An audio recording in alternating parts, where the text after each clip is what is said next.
Salam damai dan sejahtera untuk saudara sekalian dimanapun berada. Hari ini kita melanjutkan pembacaan dari kitab Mazmur. Mazmur 77 ayat 1 sampai dengan ayat 21. Demikianlah firman Tuhan. Untuk pemimpin biduan menurut Yedutun Mazmur Asaf. Aku mau berseru-seru dengan nyaring kepada Allah, supaya Ia mendengarkan aku. Pada hari kesusahanku aku mencari Tuhan. Malam-malam tanganku terulur dan tidak menjadi lesu. Jiwaku enggan dihiburkan. Apabila aku mengingat Allah maka aku mengerang. Apabila aku merenung makin lama lesulah semangatku.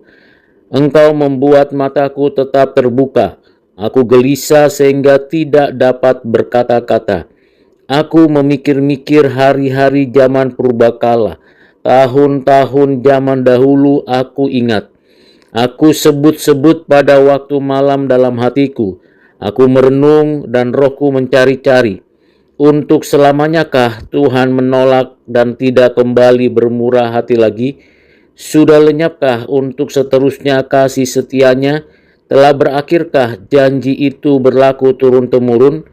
Sudah lupakah Allah menaruh kasihan atau ditutupnyakah rahmatnya karena murkanya?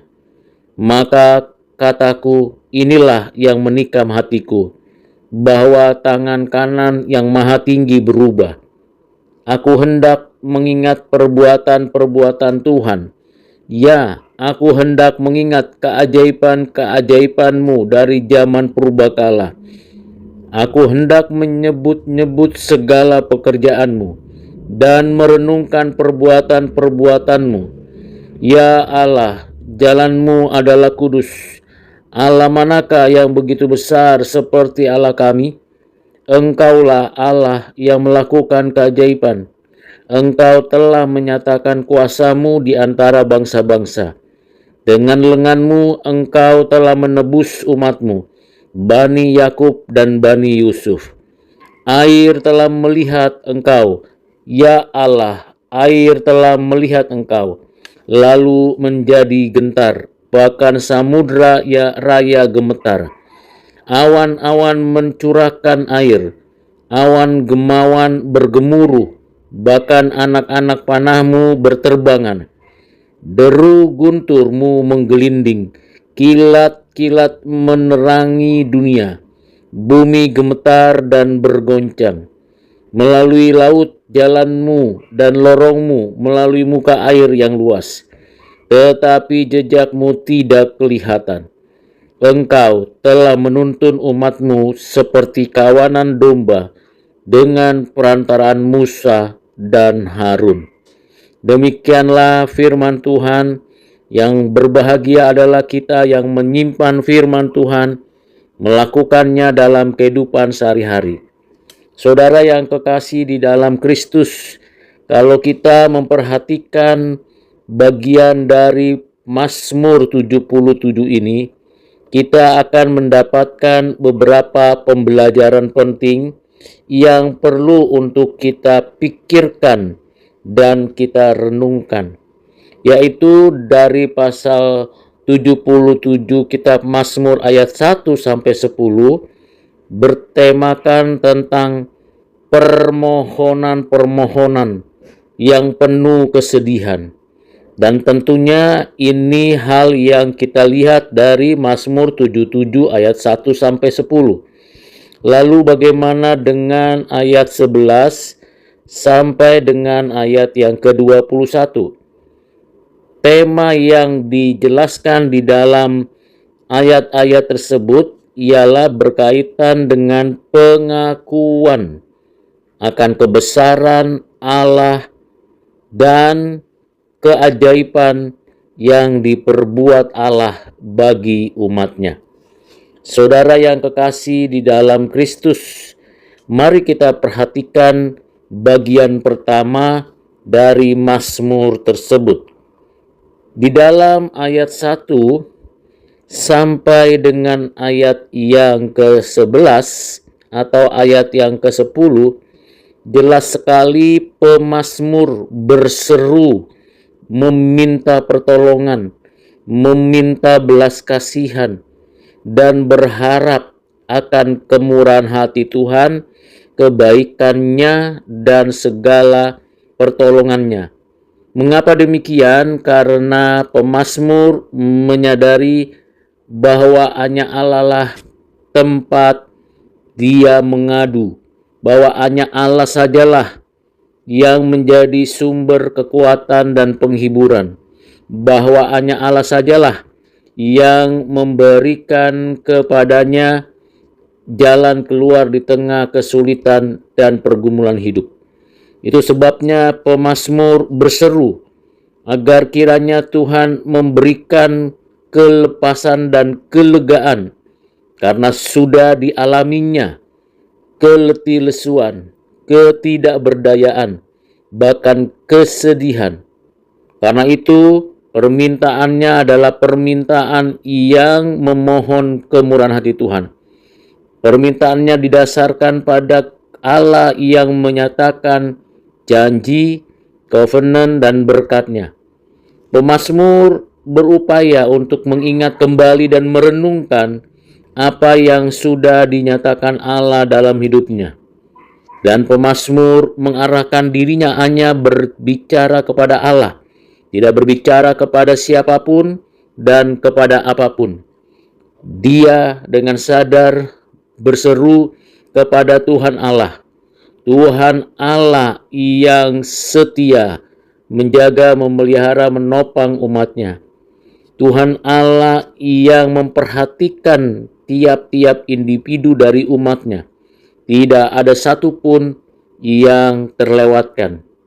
Dan pemazmur menilik kembali, memperhatikan kembali perjalanan umat Tuhan, perjalanan keturunan yang percaya kepada Allah yang benar, dan perjalanan kehidupannya sehari-hari.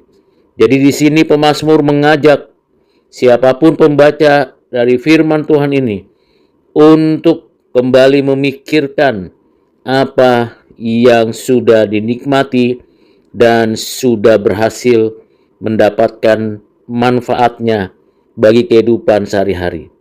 Itulah sebabnya pemazmur dengan serius, sungguh-sungguh, teliti sekali bahwa memang Allah lah yang bertakhta dan berkuasa di dalam hati setiap orang percaya. Pemazmur merenungkan, mencari cara, bahkan berupaya untuk bersandar kepada Tuhan. Namun ada jeda yang membuat pemazmur bertanya beberapa kali pertanyaan. Apakah Tuhan menolak seseorang yang kembali datang kepadanya? Apakah yang dijanjikan Tuhan setia melakukan, menjaga, dan membagikannya? Dan bagaimana dengan rahmat Tuhan yang senantiasa menjaga, memelihara, dan menopang umat-Nya? Saudara yang kekasih di dalam Kristus, dengan pengertian yang sederhana itu, kita kembali melanjutkan bagaimana pemazmur dari ayat yang ke-12 atau ayat 11 sampai dengan ayat 21 atau 20 memberikan kepada kita orang percaya untuk selalu mengingat perbuatan Tuhan yang ajaib, untuk selalu mengingat kebaikan-kebaikan Tuhan atas hidup tiap-tiap orang percaya. Mengapa perlu dan penting? Supaya di dalamnya kita merasakan kehadiran Tuhan, dan di dalam ingatan kita percaya Tuhan yang hadir adalah Tuhan yang hidup dan yang menghidupkan. Itulah sebabnya saudara yang kekasih di dalam Kristus, pemazmur selalu dan berupaya menyebut segala pekerjaan Tuhan, merenungkan agar kiranya setiap pekerjaan yang Tuhan karuniakan tidak kembali dengan sia-sia. Pemazmur menyampaikan dengan rasa syukur, penuh dengan kesucian hati, dan berupaya terus bagi kemuliaan Allah menyatakan keajaiban-keajaiban. Dan disinilah ada perbedaan yang paling penting bagi setiap orang percaya untuk sungguh-sungguh memanfaatkan segala yang dikaruniakan Tuhan, termasuk hal-hal yang diupayakan manusia secara peradaban. Tuhan mengendaki kita untuk sungguh-sungguh bersyukur dan mengingat segala keajaiban dan kebaikan yang Tuhan nyatakan. Saudara yang kekasih di dalam Tuhan,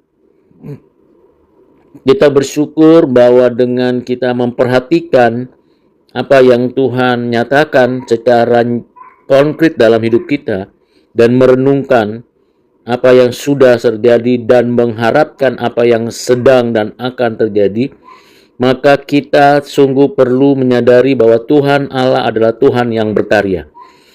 Tidak ada satu jeda di mana Dia tidak berkarya, dan Dia tetap berkarya untuk selama-lamanya. Karena itu, saudara yang memahami bagian ini tidak hanya tahu dan mengerti, merenungkan dan melakukan, tetapi juga suatu dorongan untuk melakukan kebenaran firman Tuhan, agar kiranya melalui itu nama Tuhan ditinggikan dan dimuliakan. Saudara yang kekasih di dalam Kristus, tentunya kita harus mengarahkan hati, pikiran, anggota tubuh kita kepada Tuhan Allah dengan penuh kegentaran untuk kita bisa mengenal dan mengerti rancangan Tuhan bagi umatnya di dalam konteks bagaimana orang-orang percaya mendapatkan sebuah insight atau pemikiran mengandalkan Tuhan menghadapi dunia yang berkecamuk dan keinginan dunia yang ingin meruntuhkan kita. Kita bersandar, berharap, bergantung, mengarahkan diri hanya kepada Tuhan Allah. Pemazmur mengatakan dunia memang perlu untuk ditransformasi, dan kita bersyukur bagaimana Tuhan yang menyatakan diri dan Tuhan yang mencurahkan air yang jernih, dan Ia yang memberikan kepada kita, mengoptimalkan fungsi akal kita, mengoptimalkan fungsi kekaryaan kita untuk kita membuat semacam apa yang menerangi dunia, menerangi apa yang ada di dalam dunia. Kita bersyukur bahwa Tuhan telah memberikan kita berita Injil, kabar baik yang menerangi dunia yang gelap, yang menggoncangkan dan membuat gemetar umat manusia. Tetapi dengan apa yang Tuhan kehendaki untuk kita hadir menerangi dunia, berarti kita siap untuk menghadirkan Tuhan dalam hidup kita. Kiranya Tuhan yang menuntun kita, Tuhan yang menuntun umatnya, yang memberikan kepada kita kehidupan yang sejahtera. Sekali lagi, saudara yang kasih dalam Kristus, mari mengarahkan diri kepada Tuhan yang menuntun umatnya kembali menikmati segala berkat rohani dan berkat jasmani sekarang dan nanti. Tuhan Yesus memberkati saudara sekalian dimanapun berada. Amin.